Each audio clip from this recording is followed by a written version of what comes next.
عارفين لما بنحس ان دماغنا هتقف من كتر التفكير، لما بيكون نفسنا بس نشد الفيشة علشان نبطل تفكير ومش عارفين عشان دماغنا ترتاح. عارفين لما نفضل ما نعملش حاجة وما نبقاش عارفين نعمل حاجة من كتر التفكير في نفس المشكلة أو في نفس الفكرة اللي في دماغنا كتير كتير كتير بصورة مبالغ فيها. ده ما اسموش تفكير يا جماعة، ده اسمه overthinking أو تفكير زايد أو تفكير مفرط. ده مش تفكير طبيعي. أنا هقول لكم أنا بعمل إيه لما بوصل للمرحلة ديت.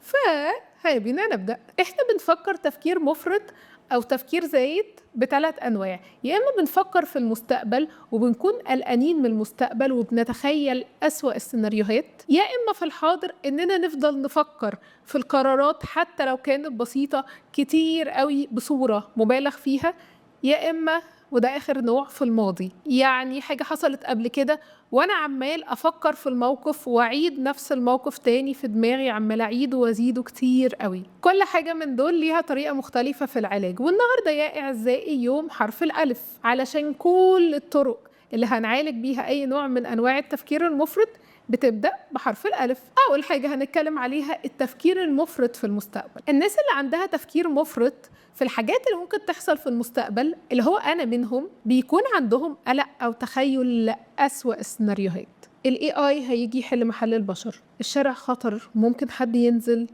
ما يرجعش، هو الفيروس الجديد اللي ظهر ده ممكن يقضي على البشرية. إعصار من التشاؤم والأفكار السلبية. طيب نحله إزاي؟ بطريقة حرف الألف. أول ألف معانا ألف أبعد، نبعد عن أي حاجة بتسبب لنا قلق أو توتر زيادة. بين قوسين السوشيال ميديا أسوأ حاجة نعملها لمخنا وإحنا قلقانين أو متضايقين أو متوترين أو عندنا تفكير مفرط، إننا نقضي وقت على السوشيال ميديا. مخنا وقت القلق بيكون كأنه في حالة استنفار، كأن في نار شغالة جوه، والسكرولينج وقتها بيكون كأننا بنكب بنزين على النار دي، فالدنيا تولع أكتر. كمية الأخبار السلبية، المقارنات، الآراء، المعلومات اللي بنستهلكها وقت السكرولينج مرعبة، فبدل ما المخ يهدى الدوشة اللي فيه تزيد. أحيانا بقى اللي بيبقى بيعمل لنا قلق أو توتر شخص في حياتنا، مش بس السوشيال ميديا. عارفين المشهد اللي في فيلم فول الصين العظيم اللي بيقولك بقى الناس اللي طلعوها من الطيارة اللي وقعت معرفش كان شكلهم عامل ازاي؟ بيبقوا عاملين كده. لا لا لا لا يا اخوانا، يا امن المطار، يا اسعاف، معايا واحد وقع من الطياره. هو انت مت قبل كده؟ انا بنورك. شركة الطيران. عارفين الناس اللي في حياتنا بالاتيتيود ده نحاول نبعد عنهم او نقلل كلام معاهم او نبطل نحكي لهم ايه اللي مضايقنا وايه اللي موترنا، خصوصا الوقت اللي احنا بنبقى فيه فكرة في دماغنا او قلقانين او متضايقين.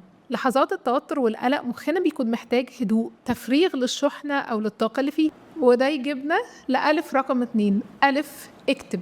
اكتر حاجة ساعدتني ان انا اهدى او اروق، خصوصا الوقت اللي بكون متوترة او قلقانة فيه، هي ان انا اكتب الحاجات اللي مخوفاني او قلقاني جنبي ورقة وقلم. وكل ما فكرة سلبية تيجي في بالي اخد بريك، استعيذ بالله من الشيطان الرجيم، واقعد اكتب الفكرة اللي في دماغي. استنوا هوريكم. 1 2 3 4 5 والقلم اهو.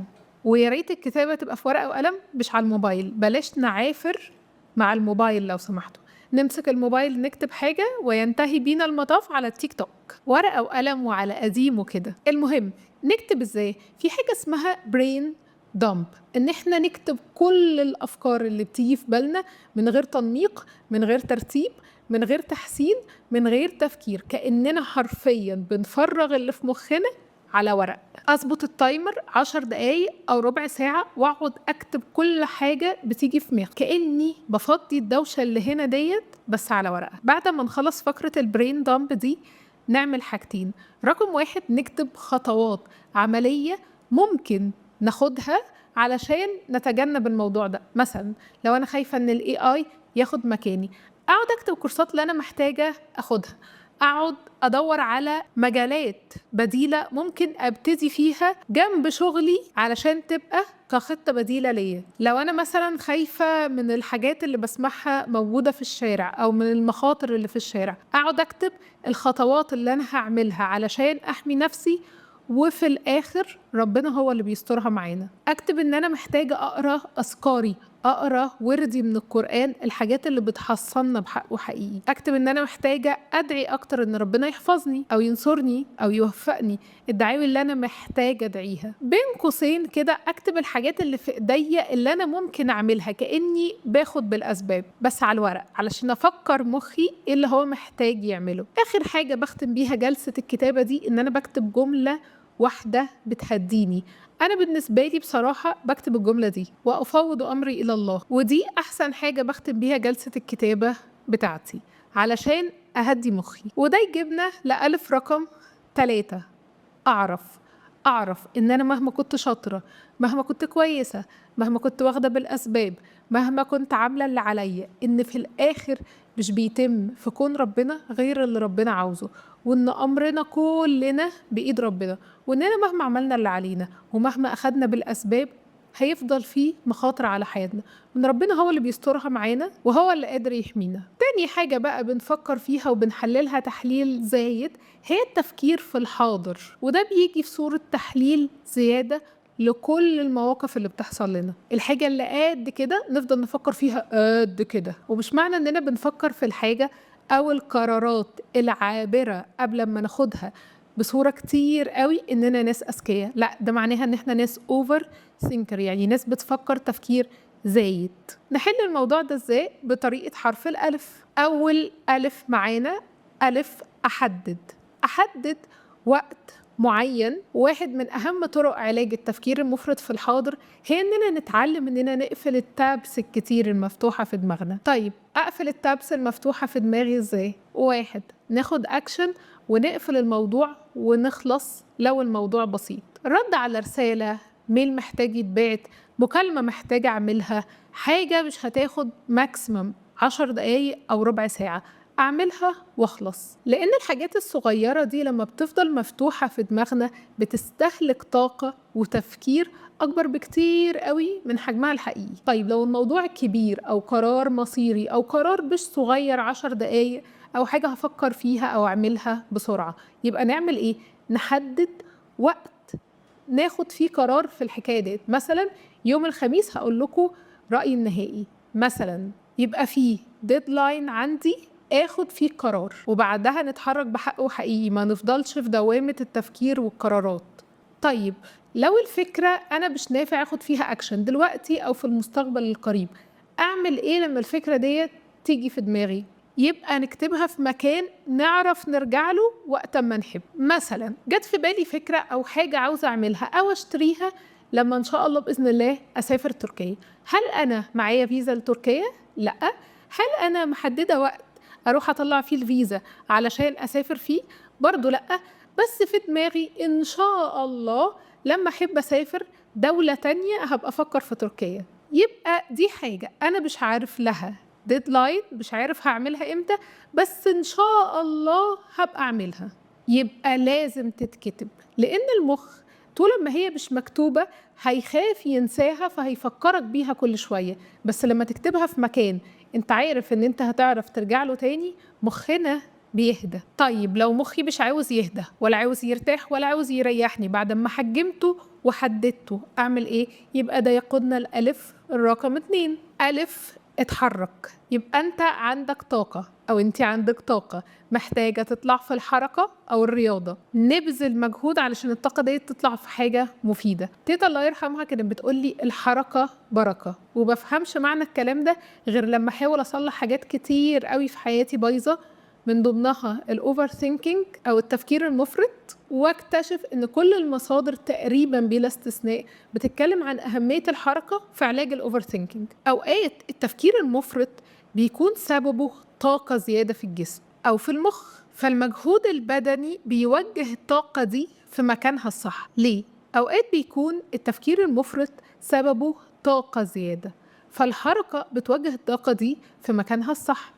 مش بس كده، دي كمان بتعيد تركيز المخ على الحاضر، يعني واحنا بنتحرك المخ بيبقى بيركز في الحركة اللي بيعملها في العد لو انت بتعد علشان التمرين، في طريقة التنفس اللي بتتنفس بيها وانت بتتمرن. وكل ده بيخرجنا من جوه دماغنا شوية. ومش بس كده، ده كمان الرياضة بتفرز هرمونات السعادة اللي بتقلل في المقابل هرمونات التوتر زي الدوبامين والأندروفين والسيروتونين. الرياضة مش بس بتحرك الجسم، دي كمان بتعيد توازن كيمياء المخ. خلصنا التفكير المفرط في المستقبل وفي الحاضر، وعرفنا بيظهر في صورة ايه وبيتعالج ازاي بطريقة حرف الألف. نيجي بقى للتفكير المفرط في الماضي. الماضي من الماضي، ما بلاش نتكلم في الماضي ده كان كله جراح، ما علينا، هنتكلم برضو في الماضي بجراحه. التفكير المفرط في الماضي بيظهر في صورة ندم أو اكترار. يعني ايه اكترار؟ بعض الحيوانات أعزكم الله زي الأبقار والأغنام والجمال والغزلات والزرافات عندها حاجة اسمها اكترار. يعني بعد ما تاكل الأكل بسرعة وقت الرعي مثلا، لما بتقعد وبترتاح بترجع الأكل ده من معدتها تاني لفمها، تمضغه تاني بصورة كويسة، لأن هي ملحقتش تمضغه كويس المرة الأولانية، وترجع بعد كده ياخد مجرات طبيعي في الجهاز الهضمي. طيب ده علاقته ايه بالتفكير المفرط في الماضي؟ علماء النفس سموا العملية اللي بتحصل في مخنا لما بنعيد المواقف اللي حصلت لنا في الماضي تاني ونفكر فيها تاني من أول وجديد بالاقترار، كأن مخنا بيعمل زي معدة الحيوانات المقترة. موقف حصل وفات وعدى، ممكن يبقى عدى عليه سنين، وممكن يبقى موقف عادي، نعيده في مخنا ونفتكره ونفضل نعيد ونزيد ونهري وننقد في نفسنا علشان حاجة حصلت قبل كده، ونتخانق في مخنا مع الشخص اللي احنا ما كناش عارفين زمان نتخانق معاه في الواقع، أو نندم على حاجات عملناها قبل كده أو قرارات خدناها زمان. طيب عرفنا السبب إيه أو بيظهر إزاي؟ نعالجه إزاي بقى؟ بطريقة حرف الألف. أول ألف معانا ألف أتعلم. نتعلم من اللي فات وعدى. الماضي لو فات من غير ما نتعلم منه خصوصا من أخطائه، يبقى احنا كده ضيعنا الماضي وبنضيع الحاضر وهنضيع المستقبل. أي خطأ، أي حاجة إحنا عملناها أو حصلت لنا في منها عبرة أو حكمة أو درس ممكن نتعلم. لازم نحاول نفهم الدرس اللي الموقف دوت بيحاول يعلمه لنا. طيب لو حد بعد الشر علينا كلنا حصل له ابتلاء جامد أو حصل له حاجة هو حاسس إن هو اتظلم فيها، حاجة ملوش إيد فيها، وحاجة حاسس إن هو مفيش أي درس يتعلمها من الموقف ده، مع إن أي حاجة بيكون فيها درس إحنا نتعلمه، حتى لو الدرس ده اللي إحنا نتعلمه إن إحنا نصبر، بيكون فيه على طول درس في أي موقف. بس ده وإحنا مش قادرين نفهم الموضوع ده. الشخص اللي بيبقى في الموقف مش بيبقى قادر يفهم. لو حد مش قادر يفهم الموضوع ده يبقى يشوف ألف رقم 2 أتجاوز. طيب نتجاوز حاجة إحنا مش قادرين نتقبلها إزاي؟ بأننا نعرف إننا عباد الله، وإن هو المدبر وهو اللي قادر على كل شيء، وإن إحنا كلنا عبيد في كونه، وإن أمرنا كلنا بإيد ربنا، وإن تدبيره كله خير، وإن أي حاجة ضايقتنا أو خلتنا متضايقين إحنا بنثاب عليها، بناخد حسنات على الحاجات دي. وكل ما ألاقي نفسي بفتكر المواقف اللي حصلت وعدت وضايقتني، بفكر نفسي بصوت عالي بقول قدر الله وما شاء فعل بصوت مسموع. طيب أعمل إيه تاني علشان أعرف أتجاوز؟ لو في حاجة فيزيكال، لو في حاجة ملموسة إحنا نقدر نتخلص منها علشان ما تفكرناش بالموقف ده، نتخلص منها. مثلا 2 كانوا مرتبطين وسابوا بعض، إحنا بقى نفضل نطلع الصور القديمة ونتفرج عليها والهدايا ودباديب الفالنتين، ما إحنا عمرنا ما هنتجاوز. أي حاجة نعرف نتخلص منها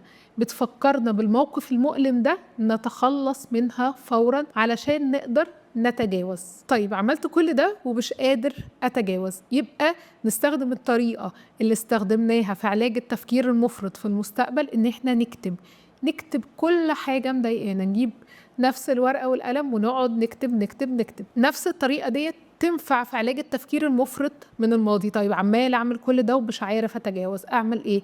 يبقى إن شاء الله هتنفع معانا آخر ألف انشغل. لازم نشغل نفسنا بحاجة، يبقى عندنا هدف أكبر إحنا شغالين عليه، حاجة تانية إحنا بنعملها في حياتنا، ونغمز نفسنا فيها علشان ما نديش البراح لمخنا إنه يفكر في اللي حصل. ملناش هدف دلوقتي ومش عارفين نركز على ايه، ندور على اي حاجة او اي هواية نسحل نفسنا فيها. وده بيفكرني بالمحفظة بتاعتي ربنا يرحمها، كانت بتقولي نفسك إن لم تشغلها بالحق شغلتك بالباطل. يعني مش هنشغل مخنا بحاجة عليها القيمة، مخنا هيشغلنا ويسوحنا في حاجات ما عليهاش القيمة. احنا كده وصلنا لآخر الفيديو، بس قبل ما نمشي حابة أفكركم ب3 حاجات. 1، الحياة مواسم زي فصول السنة بالظبط، مش طول الوقت شتاء ومش طول الوقت ربيع. فأيا كان اللي احنا فيه دلوقتي، أو زي ما في حاجات خلتنا متضايقين أو مخنوقين، ربنا بيعوض علينا وبيفرحنا، وفي حاجات تانية كتير قوي بتيجي بتعوضنا وبتفرحنا وبتبسط قلبنا. فأيا كان اللي احنا فيه دلوقتي لازم نعرف انه حبة وهيعدي وهنفرح كلنا ان شاء الله. تاني حاجة، ندعي. من أكتر الأدعية اللي أنا بحبها واحد من أدعية المقروب، يعني الشخص اللي في شدة أو في ضيق: اللهم رحمتك أرجو فلا تكلني إلى نفسي طرفة عين، لا إله إلا أنت، واصلح لي شأني كله، لا إله إلا أنت.